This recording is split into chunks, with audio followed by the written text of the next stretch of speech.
আপনার সন্তানকে আপনার কষ্ট বুঝতে পারছে না, অথচ এই সন্তানই আপনাকে কেউ স্পর্শ করলে সে তার হাত সরাই দিত। আপনি যদি কষ্ট বা কান্না করতেন, সেও কান্না করত। আপনার কষ্টের কারণকে সে বুঝতে পারলে সে তার সাথে ফাইট করত। কিন্তু সেই সন্তান এখন আপনার কষ্ট বুঝে না।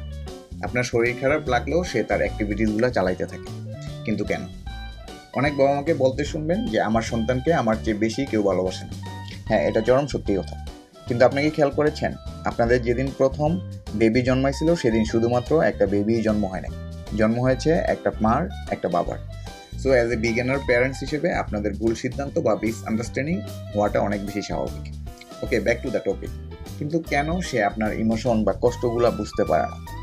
কারণ আপনিও তার কষ্ট বা ইমোশন বুঝেন না। হ্যাঁ, ঠিক শুনছেন।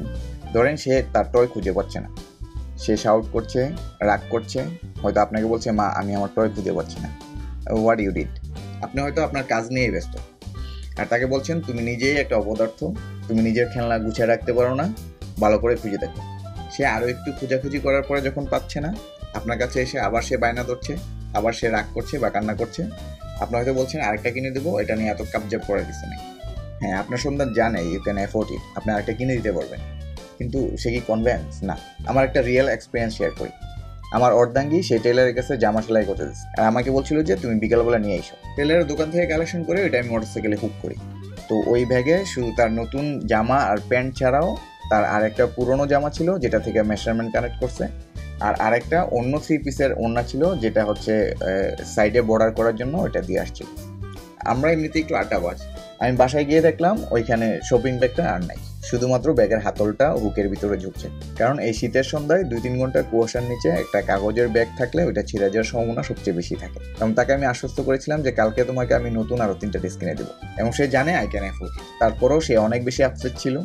তার কিছু যুক্তি ছিল, যেই ড্রেসটার ওড়না হারিয়ে গেছে এটা তার সবচেয়ে বেশি ফেভারিট ড্রেস, আর যেই ড্রেসটা মাপের জন্য দিয়েছিল এটা তার সবচেয়ে সুন্দর ফিটিং হওয়া একটা জামা।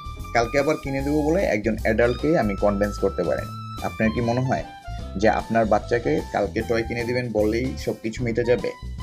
না, আপনার উচিত ছিল 2 মিনিটের জন্য সব কাজ রেখে তার সাথে গিয়ে টয়টা খোঁজার চেষ্টা করা, এবং তার কষ্টের সাথে সমবেদনা জানানো, এবং কিছুক্ষণ খোঁজাখুঁজির পরে না পাওয়া গেলে তাকে একটু হাক করা, জড়িয়ে ধরে বলা বাবা আমরা চেষ্টা করবো আবার খুঁজে বের করতে, না হলে আমরা একটা কিনে নেব। এই কষ্টের বা সুখের ডেফিনেশন ডিপেন্ড করে একটা বয়সের উপরে বা একটা সিচুয়েশনের উপরে। আপনার বাচ্চার টয় হারায় যাওয়া আপনার কাছে দুঃখের না হইলেও এটা তার কাছে দুঃখের। আমার অর্ধাঙ্গীর জামা হারায় যাওয়া আমার কাছে দুঃখের না হইলেও এটা তার কাছে দুঃখের। আমার দুঃখ হয়তো অন্য কোথাও। তাই সন্তানের সাথে সম্পর্ক তৈরি করুন। তার টয় হারানোর কষ্ট